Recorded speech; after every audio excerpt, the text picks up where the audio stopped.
Like Upper Peninsula, Michigan, I'm like, yes. so I sent Tom a text and I said, is that true? Is that real? And he's actually moving to northern Michigan? And it kind of hit me. I think it just kind of like brought back my childhood. Just immediately. I mean, I contacted Todd, I called him, talked to him for half an hour. I contacted Tammy. I was kind of like, you go through life, and life changes, and time goes fast. And sometimes something just hits you. And it just like brought me back, and I was like thinking of things like, oh yeah, of course his name was Silver. He had that 70 Honda that he almost got killed on 20 times. Are they yellow's Honda, right, Todd? Yeah. So I mean, I'm saying this all came back to me like quick, like immediately. And so I really felt this need to really kind of reach out. And I really remembered how great of a neighborhood we had, how great of a childhood that we had. And I see a lot of people here. Unfortunately, we've lost a few. We lost Todd's parents and Tam's parents, and we've lost others. We all really cared about. And I know that people in our neighborhood, generally speaking, have always, had a tie back to that neighborhood. There were so many kids in that neighborhood. I mean, when you talk, well, the Caskets had 12. Okay. But Dorchester had 4. We had 4. We had the Nilsons. I want to call them Colts because they've lived there so long now. But the Nilsons, Finzens, the Dirkses. I mean, my God, Bernards had 7. So it was quite you had to kind of like survive out there. You get back, we went back and we played tackle football back there behind our house. There used to be cherry trees there, and they were just about 10 yards apart. So it was touch football. It was not touch. And I always said, whatever I wear out there for a shirt, I better not expect to bring it home. Yeah. Because they grab the shirt, rip it off your back. But anyway, it kind of did bring me back to just like all the great times that we had. And Todd has always been a good friend of mine. And any time I came back to visit, you never really lost that friendship. No. And so anyway, I think there's plenty of stories there about Todd. I mean, I tell my kids about Todd because I think that he's got more lives than a cat. He really does. I mean, the guy literally, hit a guide wire, while riding your motorcycle or your horse. His motorcycle. His motorcycle. Todd's driving through the park and a guide wire hits him right on the neck. And I said, Todd, I almost killed you. And he goes, well, I sure as hell couldn't talk very good for a while. I mean, the guy was, and then I said, and then he was riding on a hay wagon, and he fell off the hay wagon and it ran over him. Not only did it ran over him, it ran over his head. And he survived it. Now, I heard a different story about an accident that he got in with Danny Clevy, and I didn't know about that one. But, the man is made of steel. I mean, there is no destructing this guy. But he's also got a heart of gold. And, like I said, I've known him since since I was 4. And we always wanted it. That was the first place I went when we first got a dog, took it down to the Finzens. Those are things that, Todd had Silver. Todd used to like to make the dog on horse buck, especially if I was on it with him, All he had to do was just put his foot right in the flanks there, and that horse would like crazy. So falling off a horse wasn't a problem. Getting run over by a hay wagon wasn't a problem. Getting hit by a guide wire wasn't a problem. But boy, could that guy drive a Volkswagen? I mean, there was nobody that could out-donut that guy, Only until his dad put on new tires. Then we couldn't do it. Do this. But really, I don't have a lot of roast because I think so much about Todd, and I'm very happy to meet his new wife. I've met her a couple of times now.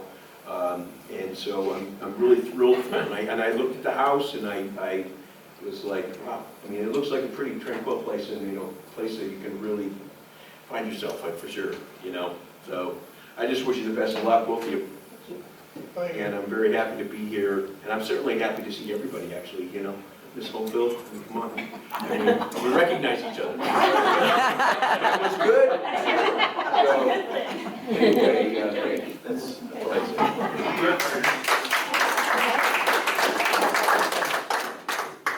Rick, Ed Willer always told me, that was right before we bought that house, he would say how he would get up in the morning and he'd always back his car out about 10 minutes to 8. And he said, here come every damn kid in the country.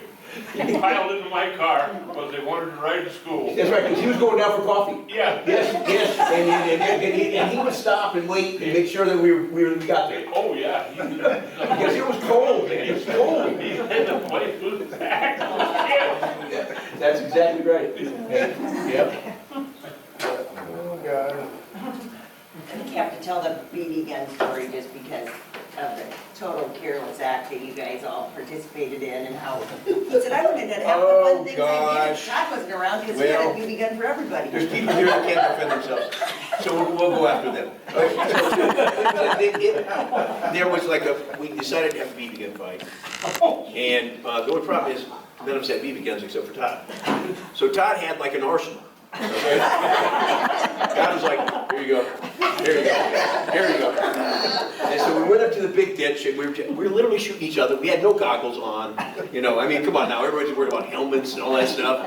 We were up there, no protection, shooting BBs, you know, good, you know, pretty strong BB guns that hurt. I mean, and so Todd was the best shot, of course. He had, you know, he had that whole experience. And he shot everybody in the whole group, you know. And I remember him shooting Mike Caskey. Mike Caskey was crawling as fast as he could across from one cover to another. And I think Todd shot him like 5 times.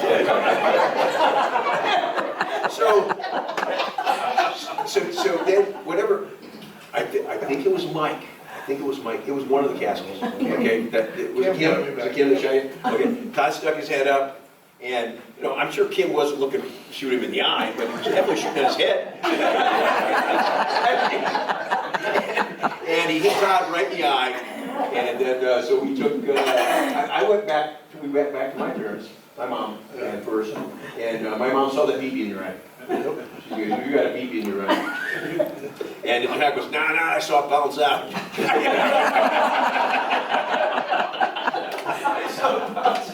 And I think it took a couple weeks to fester. And it had some kind of infection. So he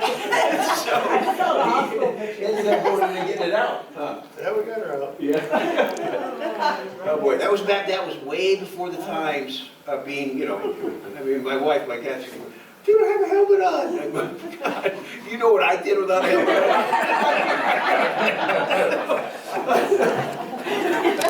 I'm not gonna get into all the stuff that we went through. Thank you. I don't even know everything. Going to the lakes, riding horses, to motorcycles, to cars, to everything. I had a lot of fun with this old boy. I'm on a mission. Yes. I haven't spent a lot of time with you lately, but I don't. You right run over me on Main Street one day. And I jumped right at the You were last there.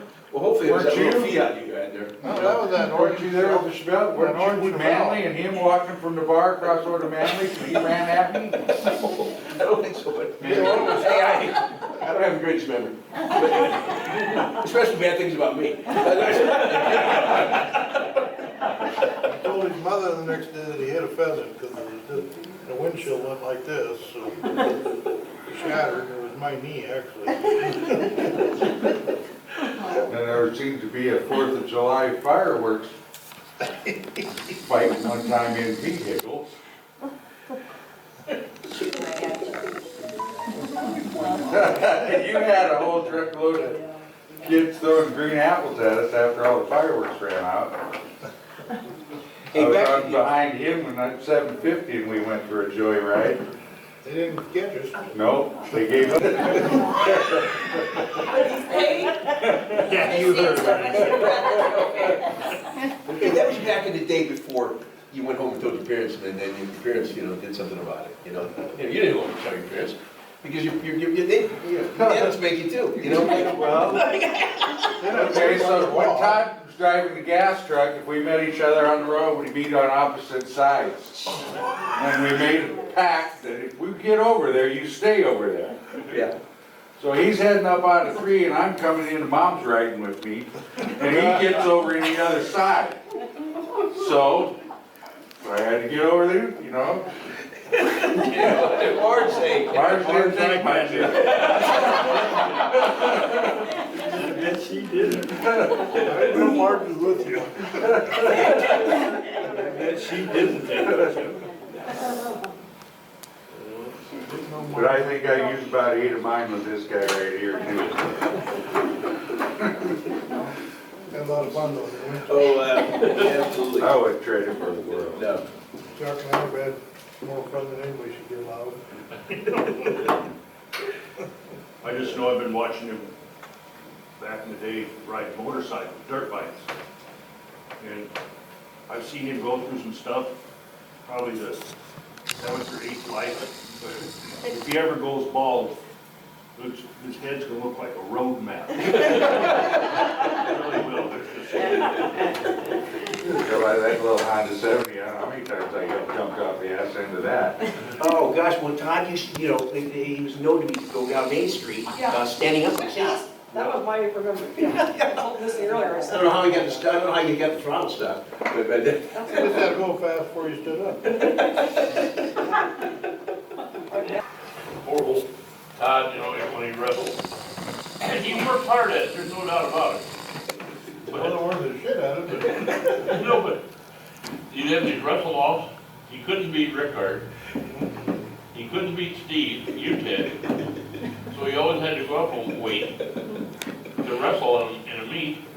And then he'd fall when he was about 300 pounds. he did. I do remember that. It's like, it's backwards on every way. And Todd was, what, 170? On a good day. He'd have to wrestle a guy weighing 220, 230. So you put it sideways in the driveway and the snow would pile up about 4 feet on the front and back. Who was the principal? He was it on that one. Really hard. Really? Statutes of limitations involved yet? He had an old, I would think AMC 40 years Rambo. ago, you're good to go. I don't know what he did to piss us off. Maybe or 8 months, picked this one out there, and we picked it up on one end, and there's a big hill behind the pool. You just gotta put it on the side. Because you kept going. You just kept Let's get out of here. I don't think I was in on that.